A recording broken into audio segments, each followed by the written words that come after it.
Well, today, as Jean mentioned at the beginning, we're going to talk about a topic that I've actually never talked about from the pulpit like this before. We're going to talk about suicide, and this is sort of the final conclusion in our sermon series called Minding Your Mind on mental health.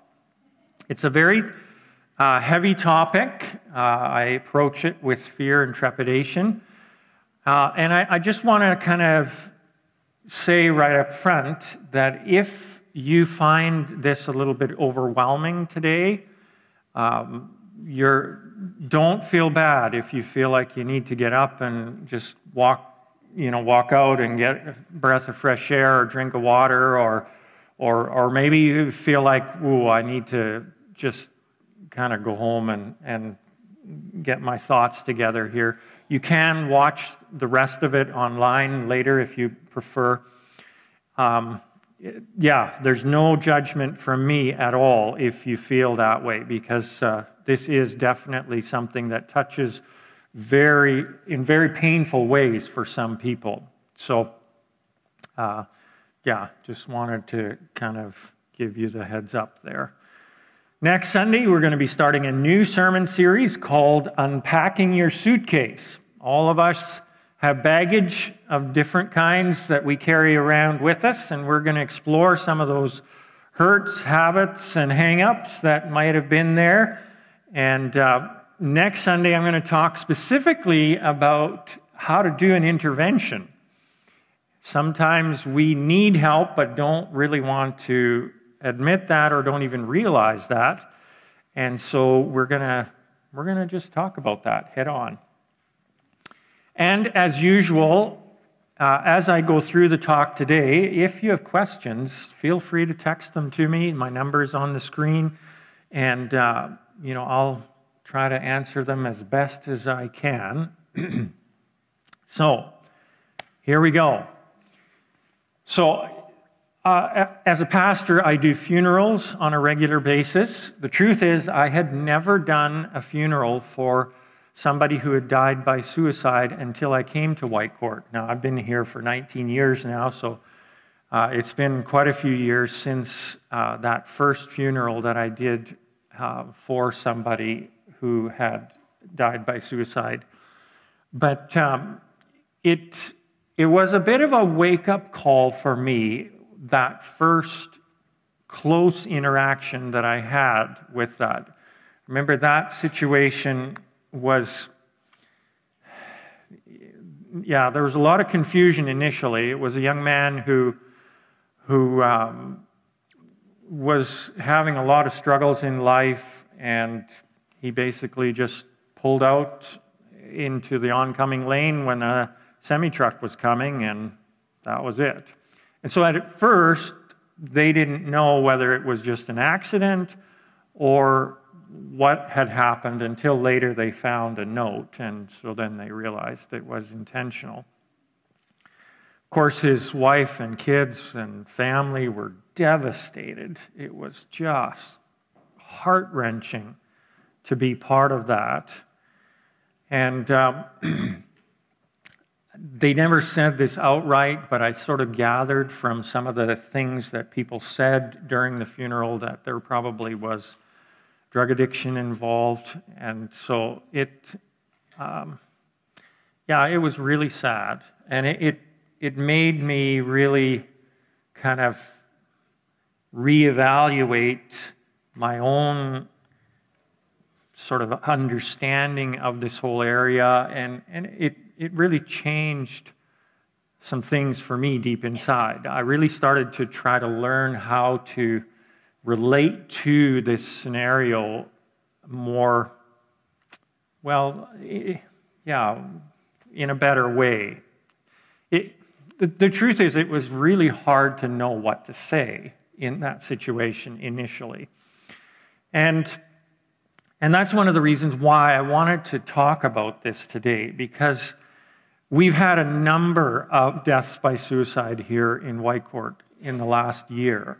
I've heard it from several different directions. Our son is a firefighter here, so they're often called to the scene. I've heard it through the detachment as well, that that there's been a real rise in that. So many of you may very well have been affected even recently by this.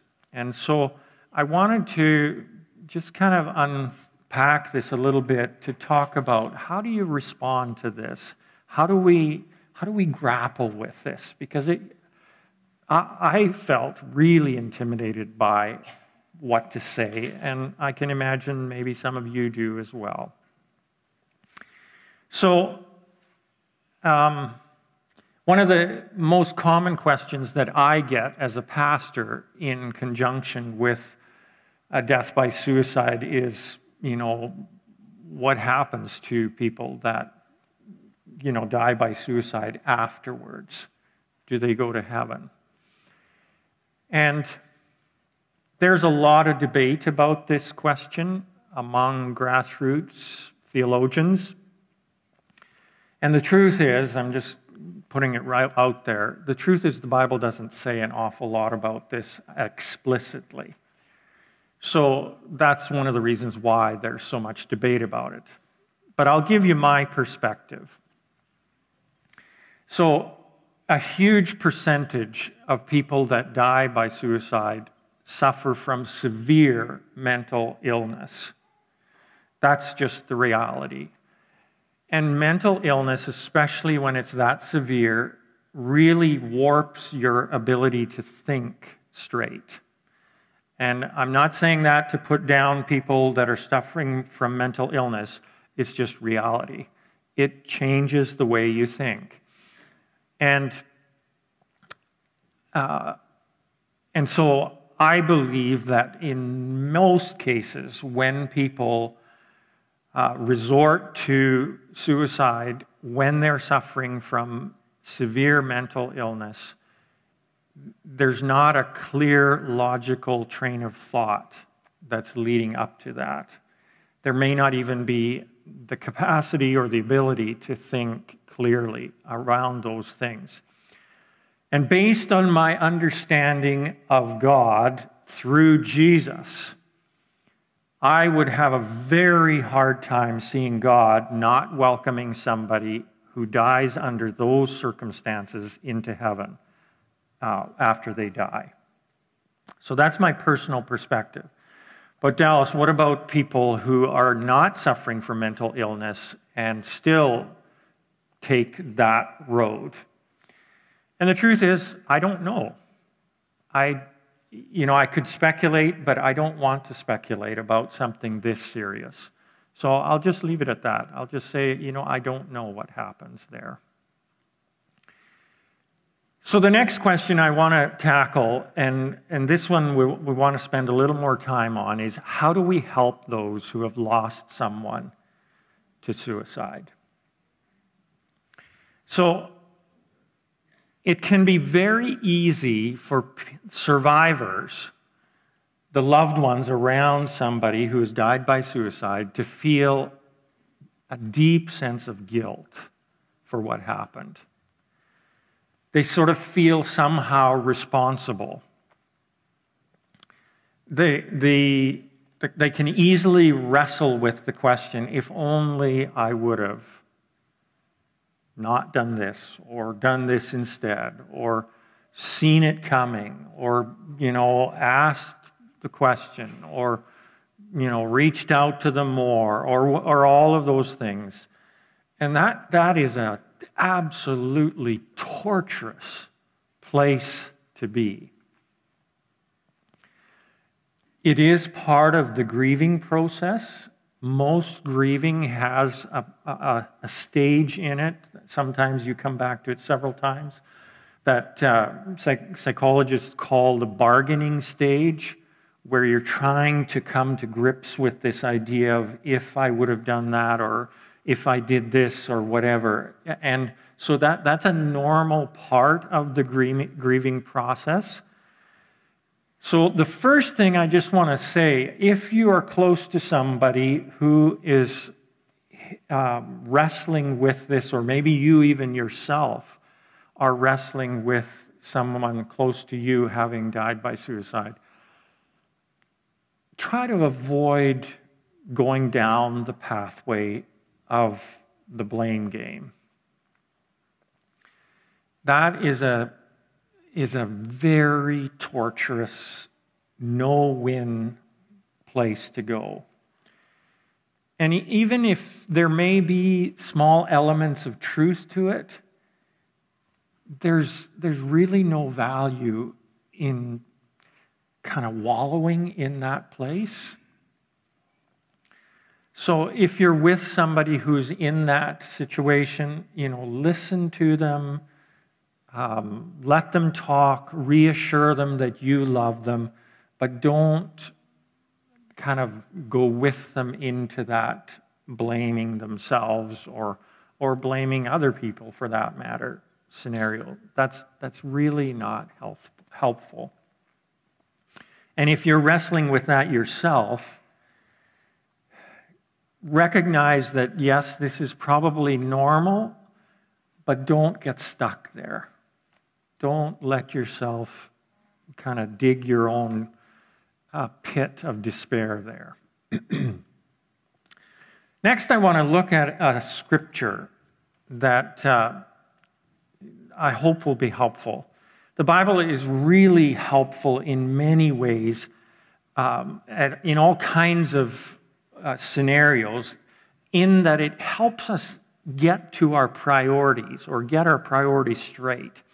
And this passage, in my opinion, helps get our priorities straight when we're facing this kind of scenario. So I want to go to 1 Corinthians chapter 13. So 1 Corinthians, if you're new to the Bible, is towards the back of the Bible. It probably would be almost like if you look at the Bible and you go to 90%, around that place would be where 1 Corinthians is. There's two little letters there back to back, 1 Corinthians and 2 Corinthians. So 1 Corinthians chapter 13, I want to look at two verses 12 and 13. And there it says, "For now we see only a reflection as in a mirror. Then we shall see face to face. Now I know in part, then I shall know fully, even as I am fully known. And now these three remain, faith, hope, and love. But the greatest of these is love." So I think it's very important to recognize that there's lots of things in this life that we don't fully understand and never will fully understand. And as much as we try to wrap our heads around this, there are always going to be question marks. And I think that is one of the biggest struggles around this, that we want to somehow understand what went wrong here. And we want to be able to somehow grasp the situation. And this just helps us recognize that, there are just some things we won't ever understand. But one of the things Jesus says here is that there's three things that are foundational in life: faith, hope, and love. Now, in a situation with suicide, often faith and hope are pretty weak. Sometimes they might even completely disappear. But love is the most important thing. And here he calls us to focus in on that.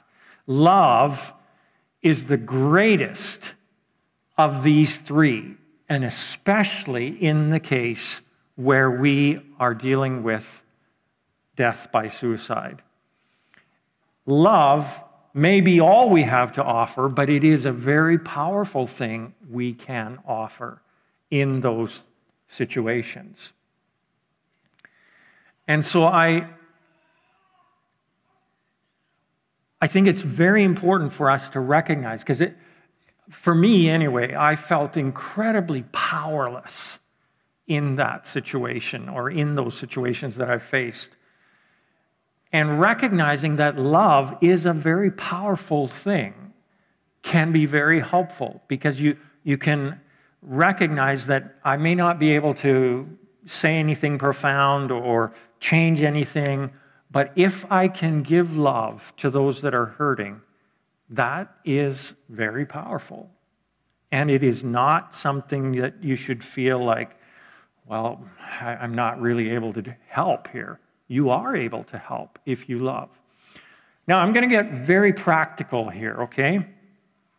Here are some things to say if you are trying to show love to somebody who is grieving because of a close loved one who has died by suicide. So we'll put these on the screen for you as well. So saying something like, I know you loved so-and-so deeply. This must be so very hard for you. That's just comforting. And it gives them permission to feel the pain and to be honest with their feelings, which is very important, especially under these circumstances. It's very challenging in our culture in general. We don't deal well with death. We like to keep everything nice and neat and tidy and all this uncomfortable stuff. We just shy away from it. You would not believe how uncomfortable people get at funerals. It's just crazy. And I have all kinds of conversations with people that are just crawling out of their skin because we like everything to be nice and tied up in a bow in our culture.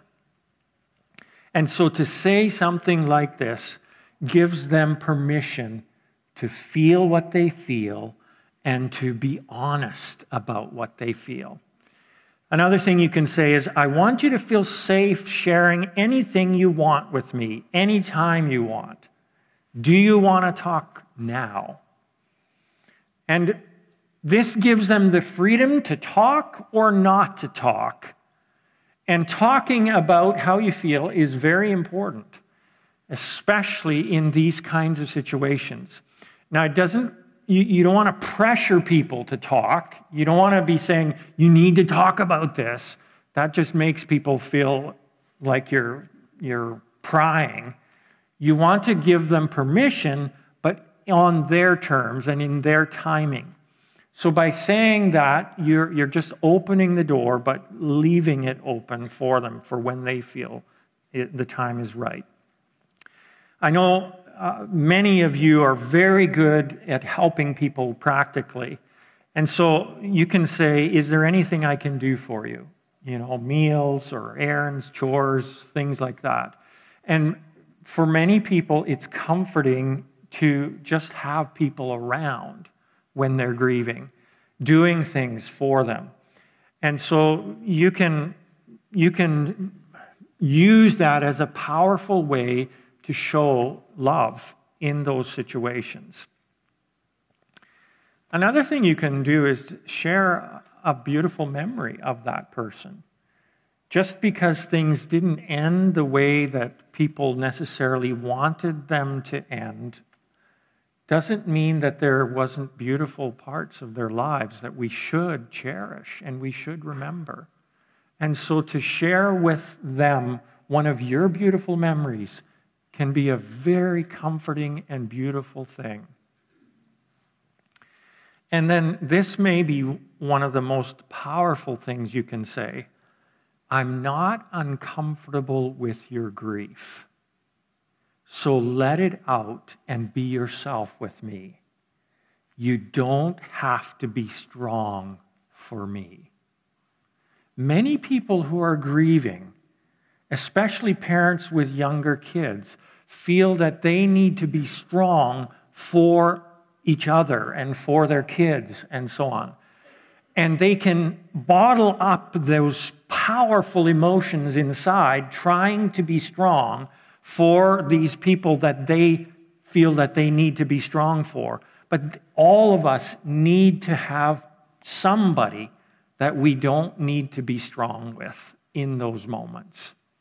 And so to just tell them, look, you don't have to be strong for me. You can share any and all of your feelings with me is very, very powerful in that moment. It gives people the freedom to let their emotions out, to be able to talk openly.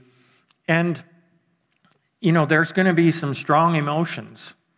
There's going to be doubt. There's going to be anger. There's going to be depression and emptiness. There's going to be even denial. Sometimes people just are like, you know what? I don't want to even think about this. And some people feel that that's the only right way to deal with this kind of situation, and that's wrong. So you need to be prepared when you say that there's going to be some emotions there. I remember one family I went to, their son had died by suicide. They were not church people at all, and so I went to their home to prepare for the funeral. And I was surprised. They were absolutely furious with their son. I was expecting them to be sad and to, be feeling those things, some other feelings, but the only real feeling that I got at that moment was their anger. And that's part of the process as well. So you just need to be prepared that there can be all kinds of different emotions that come to the surface. Here are some things not to say. What happened? That feels very intrusive. It actually can feel selfish. Like, why do I need to tell you? Maybe they're not ready to tell you what happened yet. And so asking what happened is not a great way. Another thing that can easily come out of our mouths is, I know exactly how you feel. The truth is, folks, none of us knows exactly how anybody else feels. We can say, I have been through something very similar, but the truth is, all of us feel everything we face in life differently. And so to say that I know exactly how you feel actually may be diminishing their feelings and their strong feelings in that moment. So I don't recommend saying, I know exactly how you feel. I'd prefer if somebody said, I've been through this too. This is not easy. Another one that I've heard people say, and I've been tempted to say this too, but I don't recommend this, is they're in a better place now. Now you're going into speculation, and that's not helpful.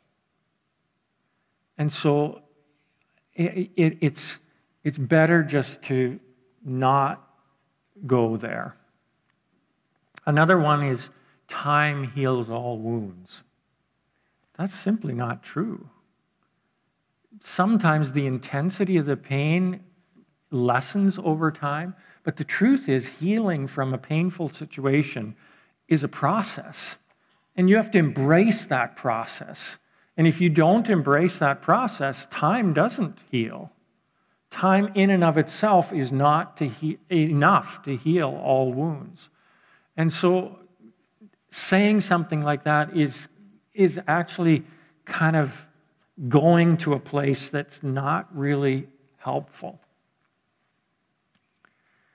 I've heard people say this, at least they aren't in pain anymore. That really minimizes the pain of the person that's grieving. So it's not necessarily helpful. And here's one that, if you don't hear anything else I say today, please hear this one, because we as religious people easily can go here. It's all part of the plan of God. Whatever you do, do not say that. I know it can feel like that might be comforting, but recognize saying that makes God into a monster. God doesn't plan for anybody to hurt themselves. He doesn't plan for anything that is destroying life. God's plan is for our good, not for our destruction. And so whatever you do, do not make God into the bad guy here. When it's very normal to feel anger towards God, but if you feed into that by saying it's all part of God's plan, you're only making it worse. So don't say that. All of these things that I've mentioned here ultimately sort of minimize the pain of the person grieving. And that's why I think it's so important not to go there. And it's so important to just honor and be there with the person. So one of the best things you can do in situations like this is just be a very good listener. Listen carefully. I believe that's what Jesus was so good at. That's why people flocked to him, because Jesus really was able to tune in to people's hurts and pain. So here's a few very practical things that I want to give you to help you be that kind of a listener for people that are grieving. Look people in the eye. It's very easy when people are hurting, especially if the tears are running, for us to feel shy about looking people in the eye and to avoid eye contact. One of the most powerful ways you can show that I'm with you and that I'm feeling with you is through eye contact. As hard as it may feel, it's very powerful. And of course, going with that would be give them your undivided attention. Don't be looking over their shoulder or, distracted by things. If you at all possibly can, give them your full attention. And then acknowledge what they say. Acknowledge with responses, something like, that must be hard. Or, that must be comforting. Just tracking with them and responding in those kinds of ways. You don't need to say anything profound. All you need to do is just acknowledge, that must be hard. Or, that must be comforting. Saying things like that is so helpful in those situations. And, if saying anything freaks you out completely, another thing you can do that doesn't take any words at all is just sit close to them and put a hand on their shoulder. Just doing that sends the message, I'm here with you. It's very powerful. It sends that message that Jesus said to us, I'm not going to leave you. I'm not letting go. I'm not going to forsake you. I'm not going to abandon you. Jesus made it very clear that he was going to be with us through the ups and downs. And when you sit close to somebody and put your hand on their shoulder, you are sending that message loud and clear.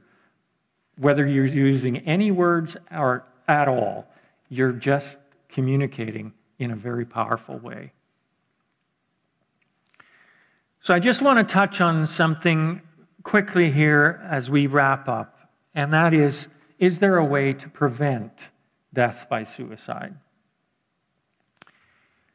And I want to give a few little pointers. So if somebody comes to you and expresses that they are struggling with suicidal thoughts, here are some things that you can do. And here again, I'm going to get very practical. One thing you can do, and this might sound a little bit odd, it certainly was to me when I first heard it, you can write a contract with them. This is what helping professionals often do with people with suicidal thoughts. And this is what you write down and have them sign, and you sign it as well. Have them promise you that they will call you before they do anything to harm themselves. And, the surprising thing is that it actually works. When I first heard about this, I was like, what? But the truth is, it actually works. People who are suffering with these kinds of thoughts often will agree and will follow through, and they will call before they actually proceed with hurting themselves. And when they call you, it gives you a chance to step in and intervene. Another thing, which maybe goes without saying, is stay in touch with people that are struggling with mental health issues and suicidal thoughts. So stay up to date with how they're doing. And the truth is that sharing with you that they are struggling with suicidal thoughts is a cry for help. And so if you stay in touch, you are actually responding to that cry for help. And here's one thing that's very important. Often people who are struggling with suicidal thoughts will be very embarrassed about that fact. And so they will very naturally feel like they want you to keep it a secret. Never promise to keep that information a secret. And here's why. You may not be able to handle that. As a matter of fact, I don't recommend you carrying that burden alone. You need to get help yourself if somebody is trying to put that burden on you. You may need professional help, and so you need to be able to talk about that with somebody else. But also, you may need to help them reach out to somebody that can help them at a professional level. And so never promise to keep that a secret. Even if they are insistent, it's much better to just say, you know what, I can't promise anything. I'm glad you shared this with me. I'm very thankful, but I'm not sure that this is good for either one of us to keep as a secret. And doing those things alone can make a huge difference in someone's life. And let's face it, all of us want to make a difference. Deep down inside, we want to make a difference. And I hope you never run into this situation, but if you do, I want you to have a few things, a few tools in your toolbox for how you can make a difference in this kind of situation. And the truth is, most of us would never anticipate this kind of situation. It's probably not the person you think it might be that is headed down this road. And so none of us knows what we might run into. But now I hope that the tools that I've tried to give you today will be helpful for you if you ever encounter this kind of situation. So let me just wrap up with a situation that happened a few years ago. A good friend of mine had somebody at work share with him that he was struggling with suicidal thoughts. And he said, whatever you do, don't tell anybody. And this friend of mine carried that for weeks. And it was just eating him alive.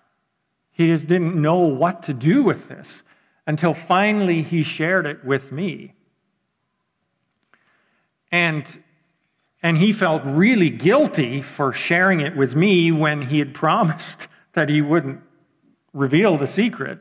But I reassured him, you did the right thing to talk about this, because you cannot carry this load alone. You imagine the level of angst that he was carrying. What if this person follows through on this and I didn't do the right thing here? So by reaching out, he did the right thing to share that load with somebody else. Now, I encouraged him to talk to his doctor about it because it was a heavy, heavy load for him. And so he did. And here's the beauty of being in a small town. He shared that with his doctor and asked what he should do. Turns out that this person that he was working with, his mother was a patient of that same doctor. And so the doctor took the initiative to talk to the mother about it. And I know there might be some professional guidelines there that were broken, but the truth is that in a situation like this, a professional that knows that somebody is at risk has an obligation to act. And so they went through that guideline, and the fellow got help. And I'm happy to say that he got medication, he got counseling, he got through that, and he's doing very well today. But the key point I wanted to focus in on there is this story had a happy ending because it wasn't kept as a secret. We don't know what would have happened if that secret would have been kept there. And so it's so important not to just bury these things and pretend that they're not happening. And that's the whole reason why I wanted to talk about this today. Even though it's not a fun topic to talk about, I think it's so important for us to face reality, to recognize that Jesus is willing and able to be with us in these realities, and we as people who care have ways that we can show that care and can help. It's hopefully going to help us move beyond that profound sense of helplessness that so easily happens in these kinds of situations. So my question for all of us to wrestle with today as we kind of grapple with this is, who in your circle should you be asking how they're really doing? Are there people in your circle that you are worried about? You know, asking them straight out, how are you really doing? You can be honest with me.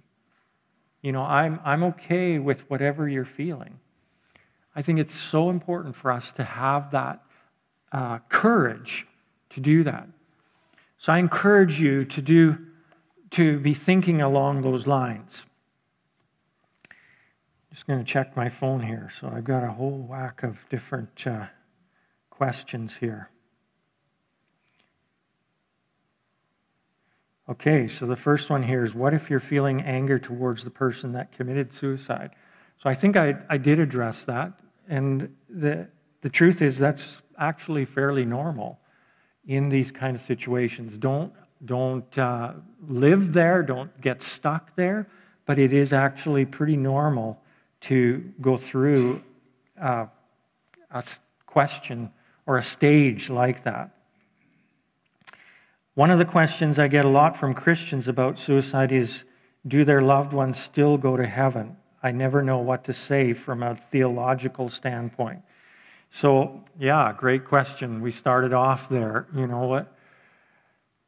And like I said, I believe that, you know, if there's severe mental health involved, that there's lots of grace there.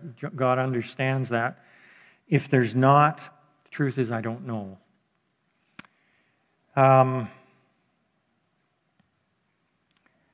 I've said these comforting words to someone grieving. However, the person now feels I know too much or insecure and are insecure. What can you do in a situation like that?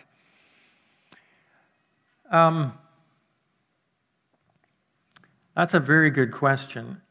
And I think just reassuring people that, you know what, I'm not going to be talking about this with people that are not part of the solution to this problem. I think that we can love people in a reassuring way without promising that we're not going to share it ever, but just reassure them, look, we're going to walk through this together. We're going to be okay. Okay, so here's another interesting question. What is your position on do not resuscitate directives in a medical situation? It's a little bit different topic.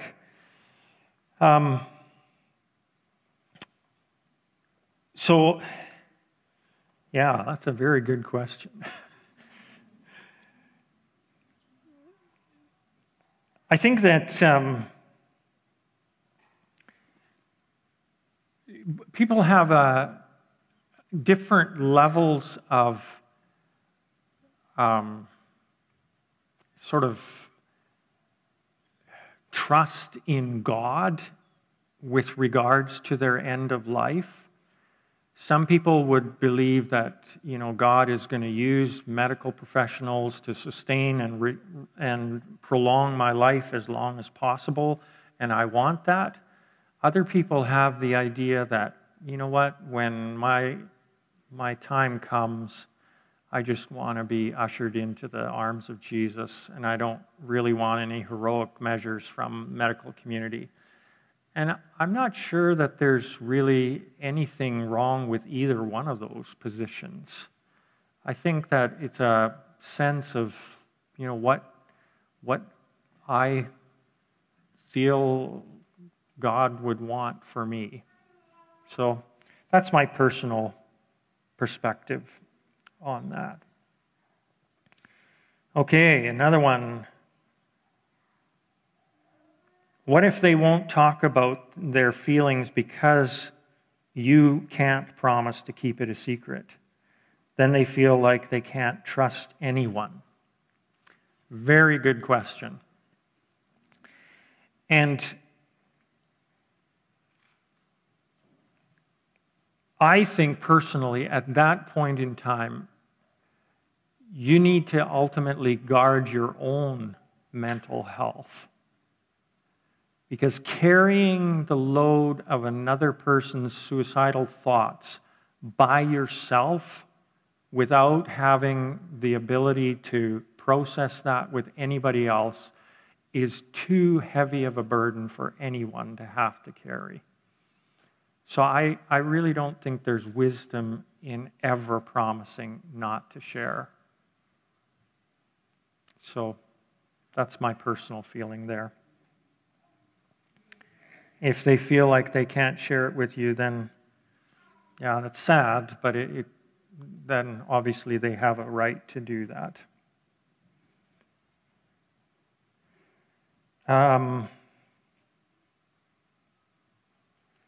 Okay. This is actually from a doctor. So a DNR is different. Sometimes DNR is a blessing, and it's a complex one. So that's a response to one of the questions there about a do not resuscitate thing. Yeah, so obviously there's lots of, different things about this that we could explore for a long time. And if you have more questions about this and would like to talk one-on-one with me, I would be very open to that. So don't hesitate to, connect with me about that. Our goal as a church is to love well. And that's why we talk about some of these tougher issues, so that we as the family of Jesus can be well equipped to love well under even very challenging situations like this. Now, maybe you're listening to me today online or even here in the room and you're going, well, I'm not even sure I'm part of the family of Jesus. And if you feel that way, I'm so glad that you are connecting with us today, because you came to the right place. And you came to a place where it's safe to explore what faith in Jesus looks like, and what you can take all the time you want to just ask questions and so on. This is a safe place to do that. And so if you want to do that, with me afterwards, that would be fine. I'd love to do that. And if you have been exploring and you are at a point today where you're going, yeah, you know what, I'm ready to take that leap of faith and say, I'm with you, Jesus. I want you in my life. I would love to pray with you and connect with you and help you explore what the next step in your journey might be. So in a minute, I'm going to pray. And if you're at that place, why don't you just join in with my prayer and then come talk to me afterwards. And we can set up a time where we can just talk about what that journey might look like for you. And